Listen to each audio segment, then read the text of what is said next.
Halo cuy, dulu main motor trail atau trabas identik dengan motor rakitan, celana jeans bekas, dan hutan belantara. Kesannya hobi kasar, murah, dan deso. Tapi hari ini lihatlah parkiran di kaki gunung saat akhir pekan.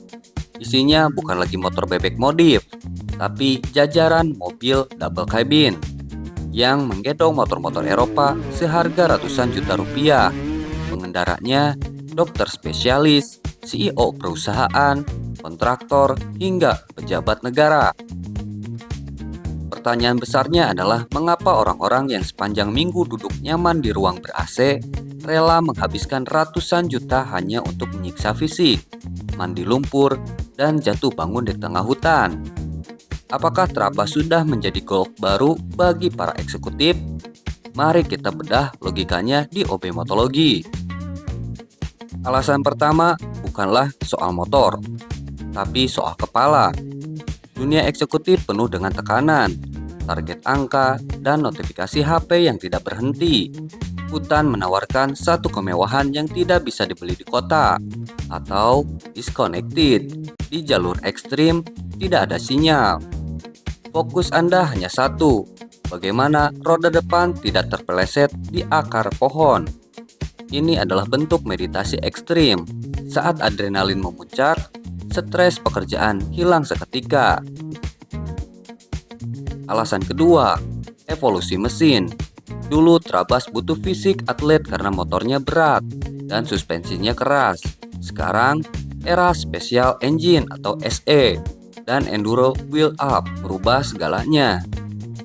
Motor seperti KTM 300 EXC atau Husqvarna punya bobot sangat ringan, sekitar 100 kg. Tapi tenaganya buas, 50 HP. Suspensi WP atau Öhlins biasanya menyerap batu sebesar kepala manusia, seolah itu kerikil. Teknologi ini memungkinkan om-om usia 40-50 tahun tetap bisa menari di jalur neraka tanpa harus patah pinggang. Uang membeli teknologi, teknologi membeli stamina. Itulah kenapa hobi ini menjadi mahal. Tapi ingat, ini motologi. Kita bicara fakta pahit. Di jalur Trabas, hukum Newton lebih berkuasa daripada saldo rekening. Seringkali kita melihat fenomena lucu. Rider dengan gear set seharga 50 juta dan motor 200 jutaan justru diasapi oleh warga lokal yang naik Jupiter, ojek gabah dengan ban pacul gundul. Kenapa? Karena traction control terbaik adalah di pergelangan tangan kanan, bukan di ecu motor. Uang bisa membeli motor paling ringan, tapi tidak bisa membeli balance atau keseimbangan dan mental. Saat terjebak di jalur V atau tanjakan licin, motor mahal hanyalah beban besi yang harus diangkat. Jadi, jika Anda melihat eksekutif yang jago di jalur, respectlah pada mereka. Itu artinya mereka tidak hanya punya uang, tapi punya dedikasi untuk berlatih jatuh bangun. Luka lebam dan baju kotor di sini adalah lencana kehormatan yang tidak bisa dipalsukan. Satu hal unik dari Trabas, egaliter. Di kantor Anda mungkin direktur, tapi saat motor Anda mogok di tengah hutan atau terjungkal ke jurang, yang menolong Anda menarik tali webbing mungkin adalah seorang montir bengkel atau mahasiswa.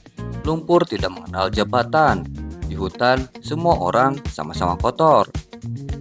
Nah, bicara soal jalur, Indonesia itu surganya off-road. Saya tantang penonton OB Motologi di kolom komentar. Sebutkan jalur Trabas paling jahanam yang pernah kalian coba. Apakah jalur Hambalang, jalur Dieng, atau jalur Kalimantan yang lumpurnya setinggi dada? Dan satu lagi, kalian tim motor rakitan atau odong-odong atau tim wheel up? Apa alasannya? Saya tunggu cerita horor kalian di bawah. Kesimpulannya, apakah Trabas hanya untuk orang kaya? Jawabannya tidak. Hutan itu gratis.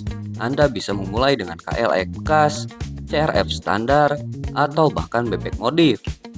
Namun, fenomena gaya hidup eksekutif di dunia Trabas adalah hal yang wajar. Ini adalah cara manusia modern membeli kewarasan mereka. Biaya ratusan juta itu bukan untuk pamer, tapi investasi untuk kesehatan mental, persaudaraan tanpa sekat, dan kepuasan menaklukkan rintangan yang tidak bisa dibeli oleh kursi empuk di kantor. Hidup itu seperti jalur terabas, kadang licin, kadang terjal, dan seringkali kita jatuh mencium tanah.